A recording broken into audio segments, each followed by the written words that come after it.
nomor 9 ya. 313 campuran es dan air pada suhu 0 derajat Celcius berada dalam bejana yang kapasitas kalornya diabaikan. Anggaplah ini gelas, kapasitas kalornya diabaikan, artinya gelas itu enggak menyerap panas ya. Di dalamnya berisi air dan es, ini yang matanya es ya. Suhunya 0. Jumlah massa air dan massa es di awal 313 gram. Kemudian di wadah itu kita masukkan uap, massanya 79 gram pada suhu 100. Ternyata nanti yang panas ini tentu menjadi dingin. Yang panas, uap panas ini tentu waktu dicampur dengan air dan es, uap panas itu akan berkurang suhunya, sementara air dan es yang semula dingin akan naik suhunya. Ya, uap panas suhunya turun, es dan air akan naik suhunya. Didapat suhu seimbang terakhir 79 Celcius. Kalau lebur es 79, kalau uap air 540, berapakah massa air awalnya? Begini, menjawab ini kita ingat teori kita tadi, menggabung dua benda yang panas dan yang dingin. Tentu nanti gimana? Yang panas melepas kalor, yang dingin menyerap kalor. Maka dalam hal ini yang kita gunakan adalah ajas hitam.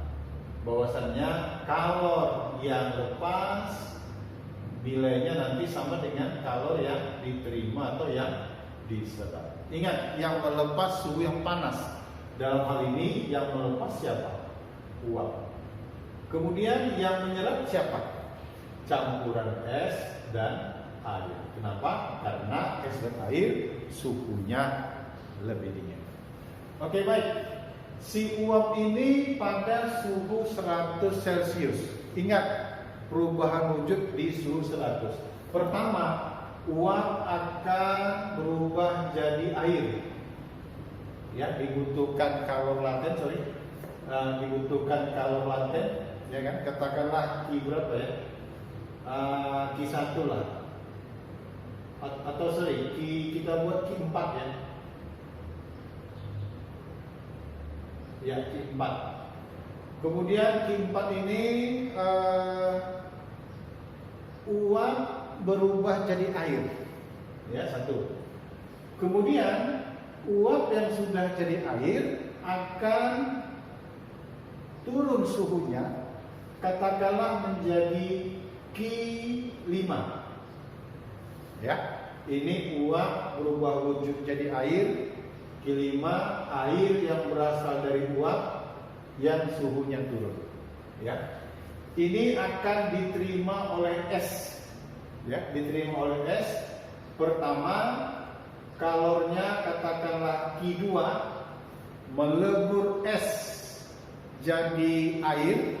Ya, kemudian es yang sudah jadi air naik suhunya jadi sampai suhunya 79, katakanlah Q3.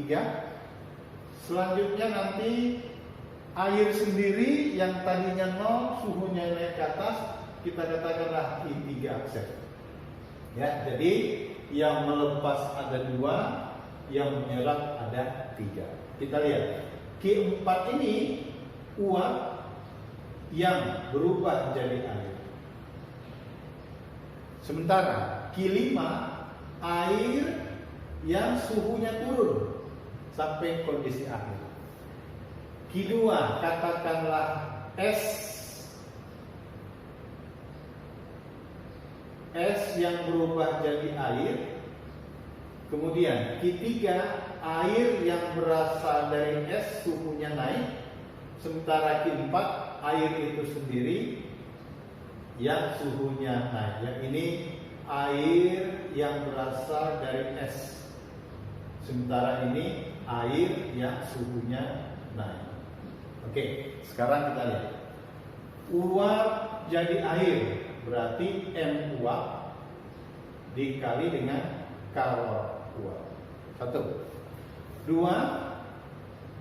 Air yang berasal dari uap, berarti M air yang berasal dari uap dikali C air dikali dengan delta T. Ini akan sama dengan Q2 ini MS yang kita lebur jadi air, berarti dikali kalor lebur. Kemudian yang kedua MS M air yang berasal dari S, M air yang berasal dari S yang suhunya naik. Kemudian M air sendiri dikali C dikali delta T, suhunya naik sampai dengan suhu akhir 79. Mari kita lihat.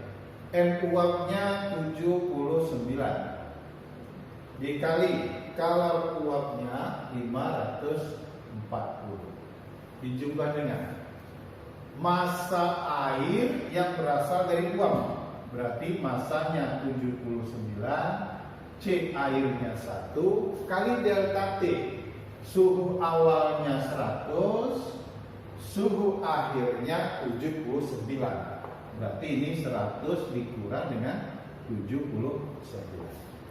Yang berikut MS awal yang akan kita hitung dikali kalor leburnya, kebetulan soal bilang 79, dijumlah M air yang berasal dari S, itu yang akan kita hitung, dikali C air dalam hal ini 1, dikali delta T, suhu akhirnya 79, suhu awalnya 0, dijumlah M air awal, C air 1, delta T nya sama dengan air, suhu akhirnya 79, suhu awalnya 0.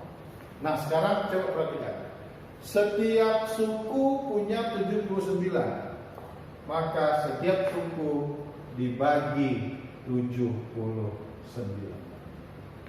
Ya, sehingga kita dapat di sini 540 dijumlah dengan 100 dikurang 79, 10 kurang 9 1, 9 kurang 7 21. Betul ya? Ini nilainya sama dengan MS yang akan kita hitung dijumlah dengan MS yang air yang berasal dari S dijumlah dengan M air awal. Ya, berarti kalau ini diselesaikan secara matematis, M air dijumlah 2 kali MS samakan dengan, jadi kalau ini kita jumlah berapa? 5, 6, 1. Anggaplah ini bersamaan pertama. Nah, karena kondisi mula-mula tadi air dengan S massanya 313, maka ini kita akan dapat persamaan pertama M air dijumlah 2 MS sama dengan 561. Sementara kondisi mula-mula M air dijumlah MS nilainya 313. Kalau ini kita kurangkan, M airnya habis, 2 MS dikurang 1 MS, kita peroleh MS, sehingga kalau dikurang berapa? 11 kurang 3 8, 5 kurang 1 4, 5 kurang 3 2. Berarti MS-nya 248 gram. Mari kita lihat hasilnya ya.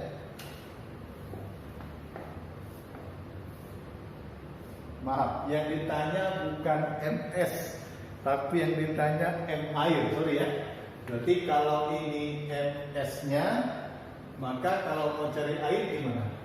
Berarti M air nilainya sama dengan 313 dikurang MS, maka 313 dikurang 248 berapa ini? 13 kurang 8 berapa? 5 ya. 13 kurang 8 5. Ini jadi 0. 10 kurang 4 65 gram. Jadi kesimpulan jawaban soal nomor 9 adalah D.